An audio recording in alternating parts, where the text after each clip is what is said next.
So my presentation today will look at designing AI systems for humans. And so much to say. I am a computational rhetoric student, candidate at the University of Waterloo. And if you don't know what computational rhetoric is, it is a very unique field that is very, I guess, unique to the University of Waterloo, MIT of the North, if you want to call it that.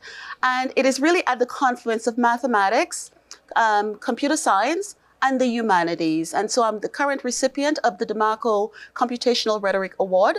And so that's why I'm right now. And in my spare time, I run a small company called Human Tech Futures, where I really try to think about futures that are not just technology futures, but also human futures. So I'll go through this, but I want to start with a little anecdote. Imagine that you're a human and you've been abducted by aliens, right? And you're now living in alien land, and you've been assigned the task of chef for the rest of the aliens.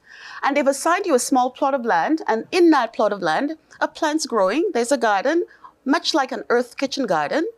And in their kitchen, there's the idea of herbs and spices, and you've been told that you need to make a feast for the aliens, and you need to have it done by 7 o'clock. But if anybody gets sick, you will suffer dire consequences. So that was the anecdote that I used to sell my PhD proposal to professors in a humanities department who'd never seen or touched an AI or even thought that it belonged in the department. And so the idea that I wanted to convey to them was that if you think about cooking as a metaphor, you think of all the ingredients that you have, you put it in a pot and out comes something. But in the middle of that something, we don't know what's happening. And I think the prior presenter really encapsulated that very well. And so I'm going to go through some of the ideas that really surface when we think about what are these challenges that we are faced with thinking about AI, and now why we need to actually think of new ontologies for talking about AI. So by a very quick raise of hand, how many people have actually sat through presentations about transparency and bias and all of the things that AI is accused of? Everyone, right? So have I, and I am exhausted. And so while this is a very big part of my PhD work, what I want to do is to actually just quickly go through these and explain why I think we need these new ontologies and new dichotomies of thinking about how we frame AI now and moving forward. So transparency is one. I am not going to go through all these points. You already know all these points, but transparency is a big theme.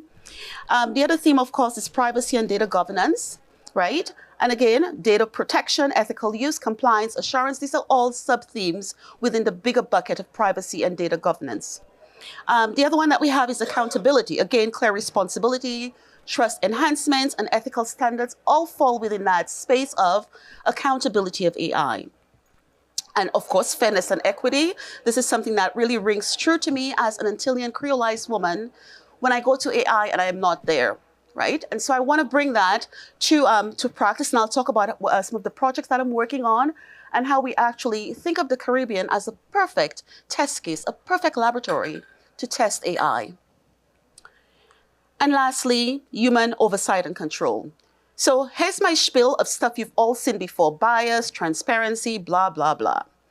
So as part of my work as a researcher, and this is one of the wonders of being at MIT, is that the University of Waterloo is a place, that is filled with theories and lots of ideas. But we have, is there anybody from UW here? Well, I'll say it. We have some issues. We are unable to actually mobilize the research into practice. And this is where I think some of the ideas that I have come in. So as part of the work that I'm doing, one of the things I really try to focus on is how do I take these things and bring back to my team?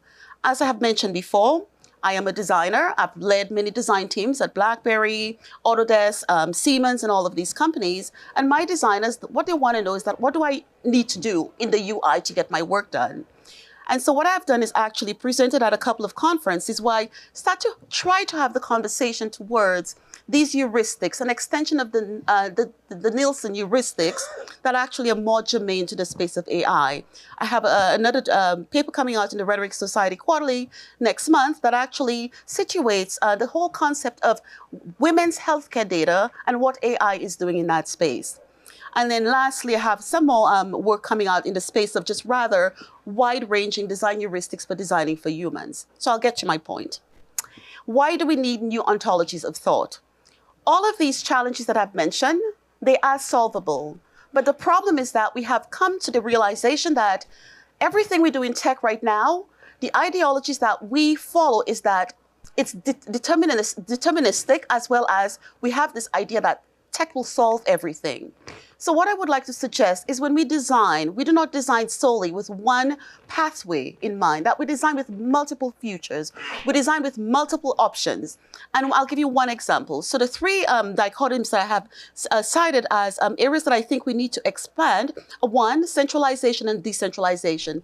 This is a divide that we see now in the AI space. We have people taking varying camps in that space. Secondly, the idea of autonomy and control. When we think about users, who actually controls their data? Is it yours? Is it theirs? Is it the company's? Who does that? As well as specializations and generalizations of AI. These three dichotomies, I am convinced, if we can solve for that and design within those spectrums of ideologies and philosophies, we're able to cover a lot and solve a lot of the problems that we see emanating from the space of AI.